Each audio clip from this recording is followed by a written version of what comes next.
জানাবো এখনকার বিশেষ বিশেষ সংবাদ আর প্রতিদিনের বাছাই করা খবরগুলো পেতে চ্যানেলটি সাবস্ক্রাইব করুন। শুরুতেই হেডলাইন্স। নিয়োগ দুর্নীতিতে মিলল নতুন মোড়, বিস্ফোরক তথ্য, ভুয়ো চাকরির হদিশ দিল এসএসসি। ভাঙড়ে বিরোধীদের হুঁশিয়ারি, লোকসভার আগে দলীয় কর্মীদের 3 নিদান শওকতের। গাঁজা ব্যবসায়ী স্ত্রীকে নমিনেশন দিয়ে পঞ্চায়েত সদস্য করেছে অভিযোগ বিজেপির ওপর। বালুরঘাটে হুমকি, ফোনের পর হঠাৎই নিখোঁজ স্কুল ছাত্রী, পুলিশের দ্বারস্থ পরিবার। ঘন কুয়াশায় ঢাকবে রাজ্যের বেশ কয়েকটি জেলা, জারি সতর্কতা, একটি জেলায় শিলাবৃষ্টিরও আশঙ্কা। রেশন দুর্নীতির মামলায় ইডির হাতে গ্রেপ্তার হয়েছেন বনগাঁর তৃণমূল নেতা শঙ্কর আঢ্য। তদন্তে নেমে ইডি জানতে পারে শঙ্করের কোম্পানি আঢ্য ফরেক্স প্রাইভেট লিমিটেডের ব্যাংক অ্যাকাউন্টে রয়েছে 2700 কোটি টাকা, যা নিয়ে শোরগোল পড়ে যায় রাজ্য রাজনীতিতে। সেই টাকা কোথা থেকে এসেছে, এর সঙ্গে রেশন দুর্নীতির কোনো যোগ রয়েছে কিনা তা খুঁজছেন তদন্তকারীরা। এবার সেই টাকার বিষয়ে মুখ খুললেন শঙ্কর। তার দাবি এটা ব্যবসার টাকা, এর সঙ্গে দলের কোনো সম্পর্ক নেই। আদালতের নির্দেশে বর্তমানে ইডি হেফাজতে রয়েছেন তৃণমূল নেতা শঙ্কর। ভাঙড়ে আইএসএফ এর ধাক্কায় বহুদিন থেকেই বেকায়দায় তৃণমূল কংগ্রেস। আরাবুল ইসলাম, শওকত মোল্লার মতো নেতাও ভাঙড়কে বাগে আনতে পারেননি। সামনেই লোকসভা নির্বাচন, তাই বড় পরীক্ষা তৃণমূলের ওই 2 নেতার সামনে। গতকালই পতাকা টাঙানোকে কেন্দ্র করে ভাঙড়ের খড়গাছিতে তৃণমূল ও আইএসএফ কর্মীদের মধ্যে সংঘর্ষ বেঁধে যায়। ঘটনায় 3 তৃণমূল কর্মী আহত হন। এবার ভাঙড় 1-এর বোদরা এলাকায় এস বিরোধীদের জিনা হারাম করে দেওয়ার হুমকি দিলেন শওকত মোল্লা। চীন সফরের পরেই ভারতের বিরুদ্ধে সুর চড়ানোর ইঙ্গিত দিয়েছিলেন মলদ্বীপের প্রেসিডেন্ট মোহাম্মদ মুইজ্জু। শনিবার কোনো দেশের নাম না করেই হুঁশিয়ারির সুরে জানিয়েছিলেন কাউকে ধমকানোর ছাড়পত্র দেননি তার সরকার। তার পরের দিনই ভারতীয় সেনাকে দ্রুত মলদ্বীপ ছাড়তে বলল তার সরকার। তবে এবার শুধু কূটনৈতিক স্তরে আর্জি জানানোই নয়, রীতিমতো 2 মাসের সময়সীমা বেঁধে দিয়েছে মলদ্বীপ সরকার। আগামী 15 মার্চের মধ্যে ভারতীয় সেনাকে মলদ্বীপ ছাড়ার নির্দেশ দেওয়া হয়েছে।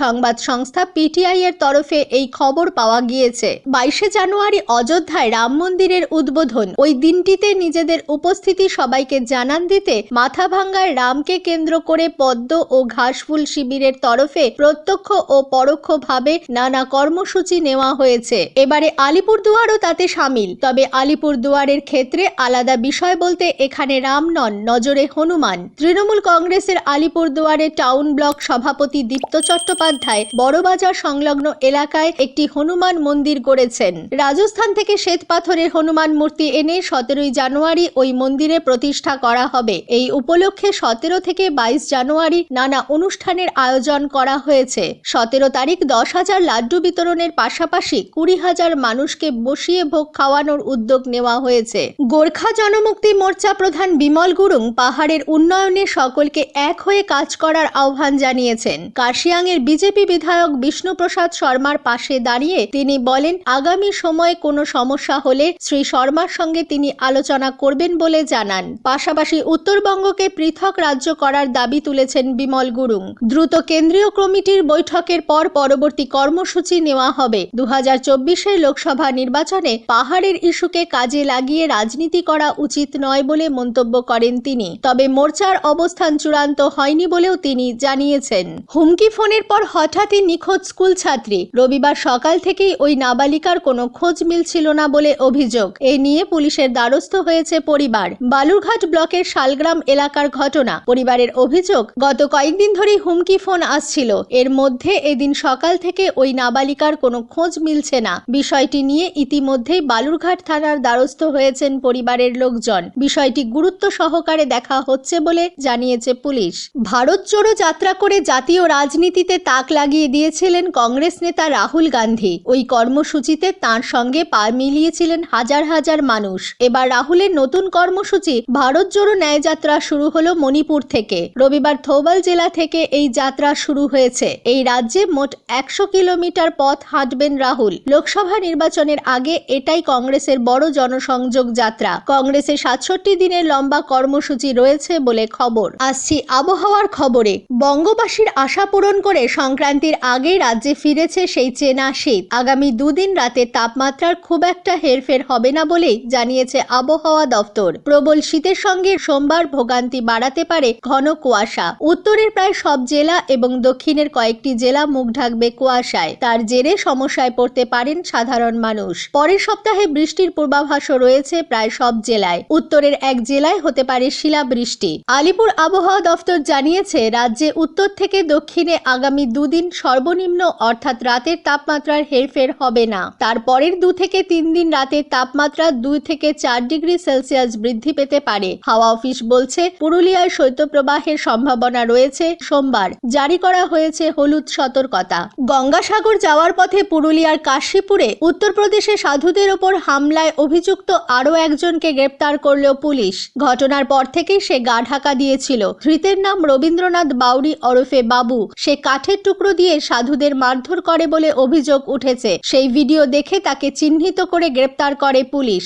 গাঁজা ব্যবসায়ীর স্ত্রীকে দলের মনোনয়ন দিয়েছেন নিশানা বিজেপির ওপর। হাওড়া কাণ্ডে সরব তৃণমূল মুখপাত্র কুণাল ঘোষ বললেন, তাহলে বিজেপি নেতাদের মানতে হবে যে গাঁজার চাষ জেনেই তারা তাকে দলে নিয়েছেন। হাওড়ার সাঁকরাইলের কান্দুয়া গ্রাম পঞ্চায়েতের বিজেপি সদস্য রূপা রায় গতকাল শনিবার স্থানীয় নবঘরা সর্দার পাড়ায় তার বাড়িতে হানা দেয় হাওড়া পুলিশ। উদ্ধার হয় 41 কেজি গাঁজা। শুধু তাই নয়, গাঁজা বিক্রির অভিযোগে গ্রেপ্তার করা হয় বিজেপি পঞ্চায়েত সদস্যার স্বামী নিমাই রায় সহ 3 জনকে। নিমাই নিজেও বিজেপি কিষাণ মোর্চার নেতা। এদিন যখন আদালতে পেশ করা হয় তখন তিনি বলেন, ব্যবসা আমার মায়ের, আমরা 3 ভাই খেতে পাইনি, এই পয়সায় খেয়ে বড় হয়েছি। আমার মেয়ে এখনো এই পয়সায় পড়াশোনা শিখছে। বিজেপি নেতার অভিযোগ, রাজনৈতিক চক্রান্ত কোথা থেকে হয়েছে, কি হয়েছে সব তো আমি বুঝতে পারছি। আমার কাছে খবর এসেছিল তোমাকে ফাঁসাবে। টিএমসি চক্রান্ত করেনি, আমার দলের লোক করেছে।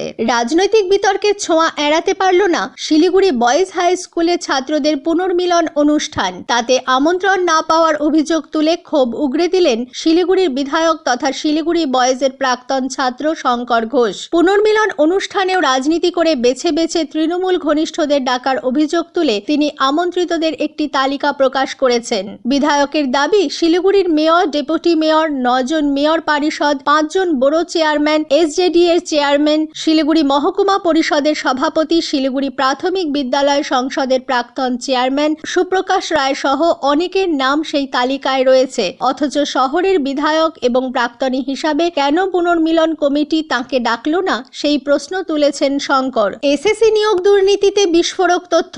এবার ভুতুরে চাকরির হদিশ দিল খাস এসএসসি। নবম দশমে ভুতুরে চাকরি 40, একাদশ দ্বাদশে ভুতুরে চাকরি 18, 58 চাকরির পার্সোনালিটি টেস্ট, ইন্টারভিউ, কোনো তথ্য নেই এসএসসির কাছে। ইন্টারভিউ না নিয়েই চাকরি এই 58 জনের। কেন ইন্টারভিউ নেয়নি এসএসসি? এখনো স্কুলে 58 জন। এসএসসির কোনো নিয়োগ তালিকাতেও নাম নেই এই 58 জনের। 9 জানুয়ারি 2024 বিচারপতি দেবাংশু বসাক বিশেষ ডিভিশন বেঞ্চে হলফনামা দিয়ে জানালো স্কুল সার্ভিস কমিশন। প্রাথমিক চাকরি প্রার্থীদের আন্দোলনের আজ 500 দিন। নিয়োগের দাবিতে 1000 দিন পার করে রাস্তায় এসএল/এসটি চাকরি প্রার্থীরা। পড়শি রাজ্য বিহারে 1,20,000 অস্থায়ী শিক্ষক স্থায়ী হয়েছেন, কিন্তু বাংলায় মাসের পর মাস রাস্তায় চাকরি প্রার্থীরা। এই সমস্যা মিটবে কবে? চাকরি প্রার্থীদের আর্জি, প্রয়োজনে 2 ঘা চাবুক মারুক সরকার, কিন্তু তাদের চাকরির ব্যবস্থা করা হোক। এর আগে নবম থেকে দ্বাদশ শ্রেণীর এসএল/এসটি চাকরি প্রার্থীদের সঙ্গে গত মাসেই বৈঠক করেন